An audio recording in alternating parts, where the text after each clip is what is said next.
माता जी का भी स्थान है।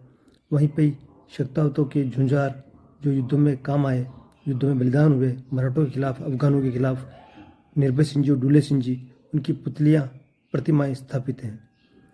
वहीं पर ही एक बड़े गड्ढे नुमा स्थान है जिस स्थान लोग बड़े कुंड का विशेष बताते हैं।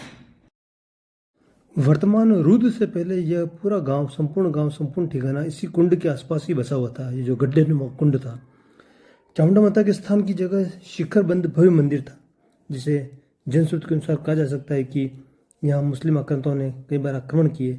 उन आक्रमणों में, उन अभियानों में यह चामुंडा माता का शिखर बंद मंदिर नष्ट हो गया।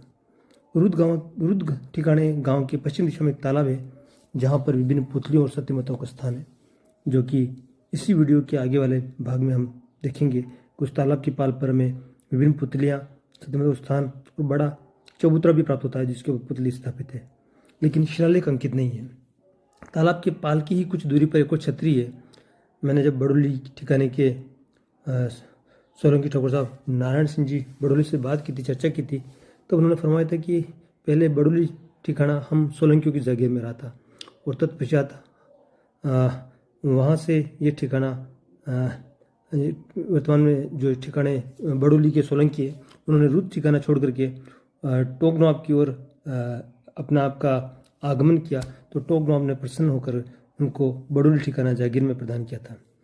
और इसी तालाब, रुद्र ठिकाने की तालाब की पाल पर एक सहरा बनी हुई है, शिलालेख अंकित है। और यह शिलालेख तालाब के पास ही एक भव्य बावड़ी के निर्माण को इंगित करता है कि यह बावड़ी बोहरा ब्राह्मण जयराम दास एवं रामकृष्ण दास के द्वारा बनवाई गई थी।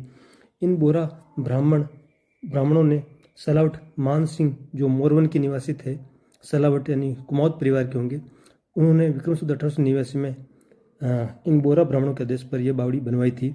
विक्रम संवत 1889 1889 अर्थात ईस्वी में काउंट करेंगे तो लगभग 1830 ईस्वी के 1825 से 30 ईस्वी के मध्य की यह बावड़ी है। तो एक तरह से 19वीं शताब्दी के पूर्वार्ध में यह बावड़ी का निर्माण करा गया और इसी बावड़ी के परिसर में से तालाब की पाल के आसपास एक छत्री और शिव मंदिर स्थित है। तो इस प्रकार यहाँ पे बोहरा ब्राह्मणों का एक आर्थिक सुदृढ़ता दृष्टिगोचर होती है। बोहरा ब्राह्मण रुपयों की लेन देन में बड़ी आय का स्रोत रहे हैं ठिकाने के लिए भी, और संभवतः किसी बड़े प्रशासनिक पद पर रहे होंगे। गांव रुद्र महाराणा राज सिंह प्रथम 1652 से 1680 के मध्य में सांसण और खालसा गांव था। सांसण और खालसा के गांव से तात्पर्य है यहाँ पे ब्राह्मणों को डोली और माफी में ज़मीन प्रदान की गई थी। बाद में ठिकाना रुद्र गोकुल 10 सत्तावत